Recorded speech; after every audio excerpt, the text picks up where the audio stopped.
Hello everyone, welcome back to south east kitchen. ಇವತ್ತಿನ special and simple recipe ಬಂದು ಪುದೀನ ಪಲಾವ್.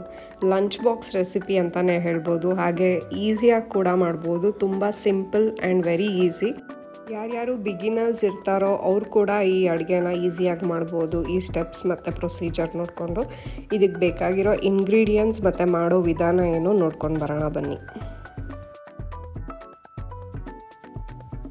ನಾನಿಲ್ಲಿ ಒಂದು ಈರುಳ್ಳಿನ ಸಣ್ಣದಾಗೆ ಹೆಚ್ಚಿಟ್ಕೊಂಡಿದ್ದೀನಿ. ಹಾಗೆ ಇನ್ನೊಂದು ಈರುಳ್ಳಿ ಸ್ವಲ್ಪ ದಪ್ಪದಾಗೆ ಹೆಚ್ಕೊಳ್ಳಿ, ಇದು ರುಬ್ಬಕ್ಕೆ ಬೇಕಾಗತ್ತೆ. ಮತ್ತು ಬೆಳ್ಳುಳ್ಳಿ ಒಂದು 10 ತೊಗೊಂಡಿದ್ದೀನಿ. ಹಾಗೆ ಜಿಂಜರ್ 1 ಇಂಚ್ ತೊಗೊಂಡಿದ್ದೀನಿ. ಟೊಮ್ಯಾಟೊ 3 ಸಣ್ಣದು, ತುಂಬ ಸಣ್ಣದಾಗಿ ಹೆಚ್ಕೋಬೇಕಾಗತ್ತೆ. ಹಾಗೆ ಹಸಿಮೆಣ್ಸಿನ್ಕಾಯಿ ಒಂದು 5 ತೊಗೊಂಡಿದ್ದೀನಿ. ಪುದೀನ ಒಂದು ಕೈ ಹಿಡಿ ಬೇಕಾಗತ್ತೆ, ಒಂದು ಬಂಚ್.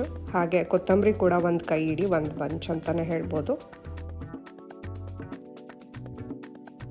ಈಗ ಮಸಾಲ ಐಟಮ್ಸ್ ಬಂದು ಒಂದು ಮರಾಠಿ ಮೊಗ್ಗು ತೊಗೊಂಡಿದ್ದೀನಿ. ಹಾಗೆ ಒಂದು ಫ್ಲವರ್ ಸ್ಪೈಸ್ ತೊಗೊಂಡಿದ್ದೀನಿ. ಅರ್ಧ ಟೀ ಸ್ಪೂನು ಪೆಪ್ಪರ್ ತೊಗೊಂಡಿದ್ದೀನಿ. ಅರ್ಧ ಟೀ ಸ್ಪೂನ್ ಜೀರಿಗೆ ತೊಗೊಂಡಿದ್ದೀನಿ. 1 ಏಲಕ್ಕಿ, 2 ಲವಂಗ, ಹಾಗೆ ಒಂದು ಅರ್ಧ ಇಂಚು ಚಕ್ಕೆ ಬೇಕಾಗತ್ತೆ. 1 ಟೀ ಸ್ಪೂನ್ ಕೊರಿಯಾಂಡರ್ ಸೀಡ್ಸ್ ತೊಗೊಂಡಿದ್ದೀನಿ. ಹಾಗೆ ಉಪ್ಪು 1 ಟೇಬಲ್ ಸ್ಪೂನ್ ತೊಗೊಂಡಿದ್ದೀನಿ. ಪಲಾವ್ ಎಲೆ 2 ತೊಗೊಂಡಿದ್ದೀನಿ. ಅರ್ಧ ಕಪ್ ಮೊಸರು ಬೇಕಾಗತ್ತೆ. ಹಾಗೆ ತುಪ್ಪ 1 ಟೇಬಲ್ ಸ್ಪೂನ್ ತೊಗೊಂಡಿದ್ದೀನಿ. ಎಣ್ಣೆ ಒಂದು 4 ಟೇಬಲ್ ಸ್ಪೂನ್ ತೊಗೊಂಡಿದ್ದೀನಿ. ಹಾಗೆ ಅಕ್ಕಿ 1 ಕಪ್ ಅಥವಾ 1 ಗ್ಲಾಸ್ ತೊಗೊಂಡಿದ್ದೀನಿ. ಇದು ನೀವು 3 ಜನಕ್ಕಾಗೋಷ್ಟು ಮಾಡ್ಕೋಬೋದು. ಹಾಗೆ ಫಸ್ಟು ಅಕ್ಕಿನ ಕಂಪ್ಲೀಟಾಗಿ ವಾಶ್ ಮಾಡಿ ಸ್ವಲ್ಪ ಹೊತ್ತು ನೆನೆಸಿಡ್ಬೇಕಾಗತ್ತೆ. ನೀವು ಇದರಲ್ಲಿ ಬಾಸ್ಮತಿ ಅಕ್ಕಿಲಿ ಕೂಡ ಮಾಡ್ಬೋದು, ಹಾಗೆ ಇಲ್ಲಾಂದರೆ ಸೋನಾ ಮಸೂರಿಲಿ ಕೂಡ ಮಾಡ್ಬೋದು, ಇಲ್ಲ ಜೀರಾ ರೈಸಲ್ಲಿ ಕೂಡ ಮಾಡ್ಬೋದು. ಈ ರೆಸಿಪಿನ ಹೇಗೆ ಮಾಡೋದು ಅಂತ ನೋಡೋಣ ಬನ್ನಿ. ಈಗ ಸ್ಟವ್ ಮೇಲೆ ಒಂದು ಕಡಾಯಿ ಇಟ್ಕೊಳ್ಳಿ. ಆ ಕಡಾಯಲ್ಲಿ ಸ್ವಲ್ಪ ಎಣ್ಣೆ ಏನು ತೊಗೊಂಡಿರ್ತೀರೋ ಅದನ್ನು ಆ್ಯಡ್ ಮಾಡ್ಕೋಬೇಕಾಗತ್ತೆ. ಎಣ್ಣೆ ಕಾದ ನಂತರ ಮಸಾಲ ಐಟಮ್ಸ್ ಏನು ತೊಗೊಂಡಿರ್ತೀರೋ ಅದು ಆ್ಯಡ್ ಮಾಡ್ಕೋಬೇಕಾಗತ್ತೆ. ಪಲಾವ್ ಎಲೆ ಒಂದು ಬಿಟ್ಟು ಮಿಕ್ಕಿದೆಲ್ಲ ಆ್ಯಡ್ ಮಾಡ್ಕೋಬೇಕಾಗತ್ತೆ. ಇದನ್ನು ಚೆನ್ನಾಗಿ ಫ್ರೈ ಮಾಡ್ಕೊಳ್ಳಿ.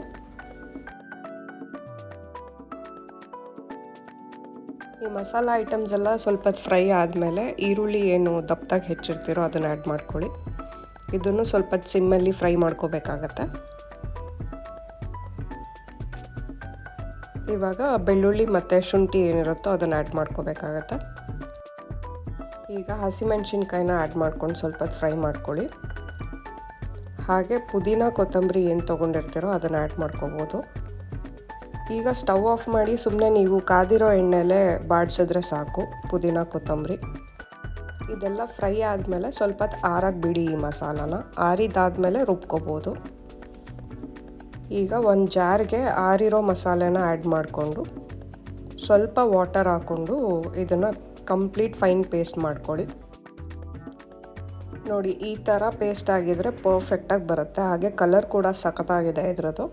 ಈಗ ಸ್ಟವ್ ಮೇಲೆ ಒಂದು ಕುಕ್ಕರ್ ಪ್ಲೇಸ್ ಮಾಡ್ಕೊಳ್ಳಿ. ಅದಕ್ಕೆ ಲೆಫ್ಟ್ ಓವರ್ ಎಣ್ಣೆ ಏನಿರುತ್ತೋ ಅದನ್ನು ಆ್ಯಡ್ ಮಾಡ್ಕೊಳ್ಳಿ.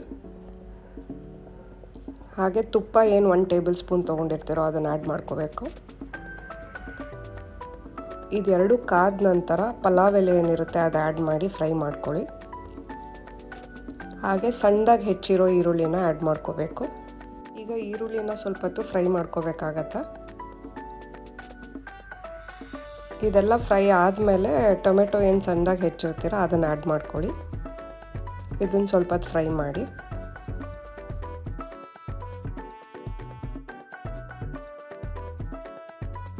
ಈಗ ಟೊಮ್ಯಾಟೊ ಫ್ರೈ ಆದಮೇಲೆ ಮಸಾಲೆ ಏನು ರುಬ್ಬಿಟ್ಕೊಂಡಿರ್ತೀರ ಅದನ್ನು ಆ್ಯಡ್ ಮಾಡ್ಕೋಬೇಕಾಗತ್ತೆ. ಆ ಜಾರಲ್ಲಿ ಏನಿರುತ್ತೋ ಅದಕ್ಕೆ ಸ್ವಲ್ಪ ನೀರು ಹಾಕಿ ಕಂಪ್ಲೀಟಾಗೆ ಫುಲ್ ಮಸಾಲ ಆ್ಯಡ್ ಮಾಡಿಕೊಂಡು ಇದನ್ನು ಸ್ವಲ್ಪ ಫ್ರೈ ಆಗಕ್ಕೆ ಬಿಡಿ.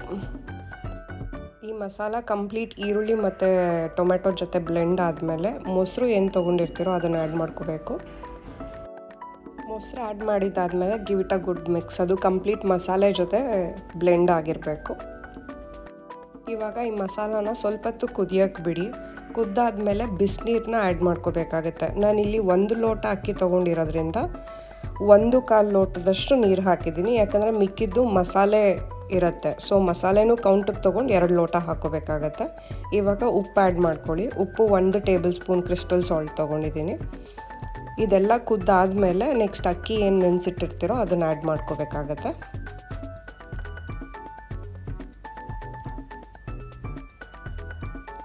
ಚೆನ್ನಾಗಿ ಮಿಕ್ಸ್ ಮಾಡ್ಕೊಳ್ಳಿ. ಇದೆಲ್ಲ ಮಿಕ್ಸ್ ಆದಮೇಲೆ ಒಂದು ಸರಿ ಟೇಸ್ಟ್ ಮಾಡಿ ನೋಡಿ, ಅಂದರೆ ಉಪ್ಪು ಖಾರ ಕರೆಕ್ಟಾಗಿದೆಯಾ ಅಥವಾ ಉಪ್ಪೇನಾದರೂ ಕಡಿಮೆ ಇದ್ದರೆ ಇನ್ನೊಂದು ಸ್ವಲ್ಪ ಆ್ಯಡ್ ಮಾಡ್ಕೋಬೋದು. ಸೊ ಈ ಮಸಾಲ ಸ್ವಲ್ಪ ಉಪ್ಪಿದ್ರೆ ಪರ್ಫೆಕ್ಟಾಗಿರುತ್ತೆ. ಈಗ ಕುಕ್ಕರ್ ಕ್ಲೋಸ್ ಮಾಡೋಣ. ಇದನ್ನು ನಾವು ಒಂದು 2 ವಿಷಲ್ ಬಿಟ್ಟರೆ ಪರ್ಫೆಕ್ಟಾಗಿ ಆಗಿರುತ್ತೆ. ಈಗ ನೋಡಿ ಕುಕ್ಕರ್ ಕಂಪ್ಲೀಟಾಗಿ ಆರಿದೆ. ಹೇಗಿದೆ ನೋಡೋಣ ಬನ್ನಿ. ರೈಸ್ ಕಂಪ್ಲೀಟಾಗಿ ಕುಕ್ ಆಗಿದೆ, ಹಾಗೆ ಸ್ಮೆಲ್ ಅಂತೂ ಸಖತ್ತಾಗಿ ಬರ್ತಾಯಿದೆ. ಪುದೀನ ಘಮ್ ಅಂತ ಇದೆ.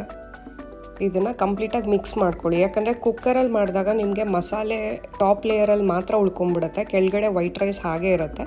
ಸೊ ಒಂದ್ಸರಿ ನೀವು ಕಂಪ್ಲೀಟಾಗಿ ಇದನ್ನು ಬ್ಲೆಂಡ್ ಮಾಡ್ಕೋಬೇಕಾಗತ್ತೆ ಮಸಾಲೆ ಜೊತೆಗೆ. ಈಗ ಆಲ್ಮೋಸ್ಟ್ ಪುದೀನ ರೈಸ್ ರೆಡಿ ಇದೆ. ಸರ್ವ್ ಮಾಡ್ಕೊಂಡು ತಿನ್ನೋದು ಒಂದೇ ಬಾಕಿ. ಸರ್ವ್ ಮಾಡ್ಕೊಳ್ಳೋಣ. ಈ ರೆಸಿಪಿಲಿ ಒಂದು ಸಿಂಪಲ್ ಟಿಪ್ ಏನಂತ ಹೇಳಿದ್ರೆ, ಯಾವಾಗಲೂ ಅಷ್ಟೇ ನೀವು ಕುಕ್ಕರಲ್ಲಿ ರೈಸ್ ಮಾಡ್ತಿದ್ದೀರಾ ಅಂತ ಹೇಳಿದಾಗ ಆಲ್ಮೋಸ್ಟ್ ನೀವು ಬಿಸಿನೀರನ್ನ ಆ್ಯಡ್ ಮಾಡಿಕೊಂಡ್ರೆ ಪರ್ಫೆಕ್ಟಾಗಿ ಕುಕ್ ಆಗುತ್ತೆ. ಯಾಕಂದರೆ ನೀವು ತಣ್ಣೀರು ಆ್ಯಡ್ ಮಾಡಿ ಅದು ಬಾಯ್ಲ್ ಆಗೋ ತನಕ ವೆಯ್ಟ್ ಮಾಡಬೇಕು, ಸೊ ಲೇಟ್ ಕೂಡ ಆಗುತ್ತೆ. ಹಾಗೆ ಬಿಸಿನೀರನ್ನ ಆ್ಯಡ್ ಮಾಡಿದ್ರೆ ಬೇಗನೂ ಆಗುತ್ತೆ, ಹಾಗೆ ರುಚಿಯಾಗಿ ಕೂಡ ಇರುತ್ತೆ. ಇದಕ್ಕೆ ಸ್ವಲ್ಪ ಫ್ರೈಡ್ ಗೋಡಂಬಿನ ಆ್ಯಡ್ ಮಾಡ್ತಾಯಿದ್ದೀನಿ.